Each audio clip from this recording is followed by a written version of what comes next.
মাদকদ্রব্যের অপব্যবহার ও পাচার বিরোধী আন্তর্জাতিক দিবস উপলক্ষে চাঁদপুরের র্যালি, আলোচনা সভা ও পুরস্কার বিতরণী অনুষ্ঠান অনুষ্ঠিত হয়েছে। শুক্রবার সকালে জেলা প্রশাসন ও মাদকদ্রব্য নিয়ন্ত্রণ অধিদপ্তরের চাঁদপুরের উদ্যোগে একটি বর্ণাঢ্য র্যালি বের করা হয়। এদিকে পিরোজপুরে মাদকদ্রব্যের অপব্যবহার ও অবৈধ পাচার বিরোধী আন্তর্জাতিক দিবস উপলক্ষে র্যালি ও আলোচনা সভা অনুষ্ঠিত হয়েছে। শুক্রবার জেলা প্রশাসন ও মাদকদ্রব্য নিয়ন্ত্রণ অধিদপ্তরের যৌথ আয়োজনে উপজেলা পরিষদ চত্বর থেকে একটি বর্ণাঢ্য র্যালি বের করা হয়।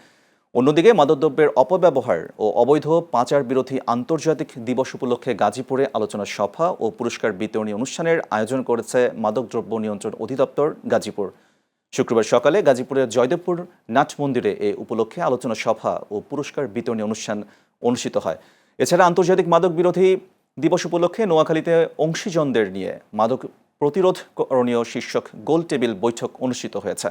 শুক্রবার সকালে বেগমগঞ্জ উপজেলার বাংলা বাজার একটি কমিউনিটি সেন্টারে গোপালপুর ফাউন্ডেশনের আয়োজনে মাদক বিরোধী গোল টেবিল বৈঠকটি অনুষ্ঠিত হয়।